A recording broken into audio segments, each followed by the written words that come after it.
Well, we're still staying on dealing with unemployment in Nigeria, especially focusing on the youth.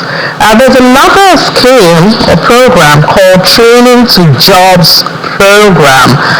That's supposed to be give hands-on training and then provide jobs. And we have the founder and chief executive officer of Ethical Resolve CC. He's also the founder and chief executive officer of Money in Minutes Finance Company Limited. To tell us more about this, if it's different from the Boy system we just talked about, Mr. George Badijo Adebenga. Good morning, welcome to the program. I know you know about the Boy system. Yes, I do. Thank you for having me back. Let me just get your thoughts on it before we move to the Training to Jobs program. Yeah, I think it's a great initiative, and I like that it's taking back to a particular model that's already worked within the Igbo culture, if you like. So I think it is very, very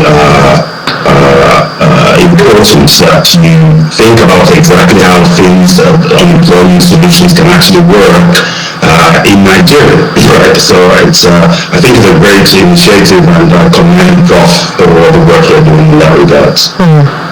All right, so this Training to Jobs program, help us to understand it. What's that? How does it work?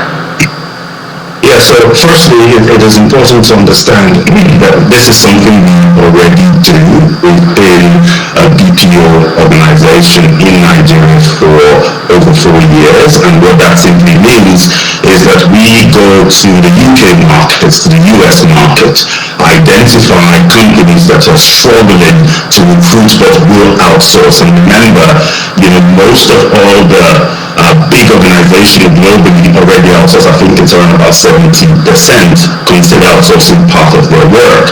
So we get them to first decide, would you outsource to a country like Nigeria? And importantly, which particular role would you outsource? And what we then do is we then go to Nigeria, train people with transferable skills or already have the skills to be able to participate and serve those particular markets. What we're now doing, and I think it's commendable of the federal government, is working alongside by this is to scale what we currently do today. At the moment, I think the BPO sector in Nigeria has circa 16,000 people in employment, both locally and serving international markets. And what PwC is saying is that this could actually increase to 200,000. That is taking us to around about $3.8 billion industry per year. So it's a great opportunity, and we are already playing a part in it. And the idea with government is to scale it. And we're targeting 15,000 people to start with. We're going to identify the right kind of skills we want to upskill them on. But importantly, I think is worth noting that we're taking a different approach this time around. So rather than saying we're just going to train people for the sake of training, I think we've done a lot of that over the years, and it's never really worked. So we're going to all those organizations globally to kind of reach agreement with them, understand what the gap is, establish some kind of an agreement that if we can train certain people to meet your criteria, you would consider employing them. And that is ultimately what this program is about. Yeah, so what roles, what requirements do these youth need to have before they can get trained, and what kind of jobs are actually available? Yeah, so there are three different types of roles, the way we've categorized it. We're going to try to do as many university graduates, because that's the way we've kind of focused on making a difference, because there are a lot of university graduates in this country that are not employed at the moment. So we want to target that big workforce where they've already got a base in terms of qualification, but they've not been able to secure jobs, right? So it's going to be broken into three categories. There's an entry category where we're looking at people that just can participate in customer service, can do virtual assistants, that can do AI annexation, and all those kind of stuff. And I think AI is also key to mention.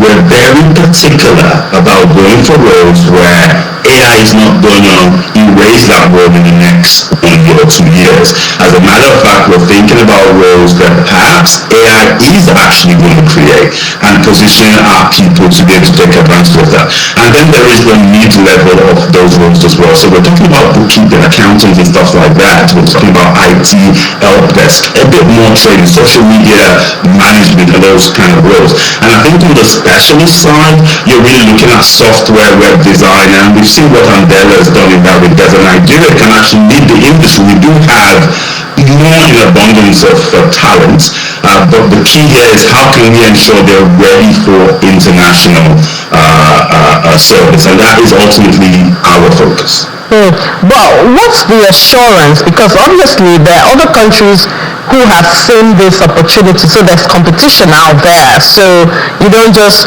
give the youth this training with a high hope, and then at the end of the day their hope is dashed. Yeah, very, very good question. It's very, very key because, as you well know, you can always train as many people as possible. Securing jobs is a different ballgame. So we're partnering with some very, very successful people in the field of actually preparing people for work, right? So one, it's making sure first that the job is available. So it's demand-led. So we want to make sure we have enough potential employers that are part of this program. That is one.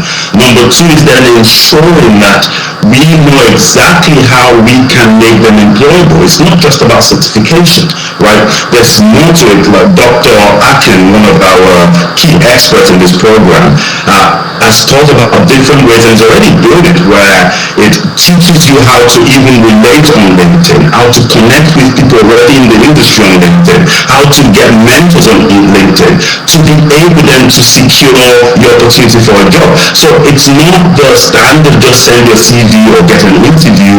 It's how can you present yourself, how can you sell whatever you've actually got. So I think it's a big challenge for us, but we're very intentional about it. We're not taking any chances. We're thinking more about, before any curriculum is created, where is the job, right? And importantly, how do we ensure that when we train these folks, how can they definitely secure a placement with those kind of organizations?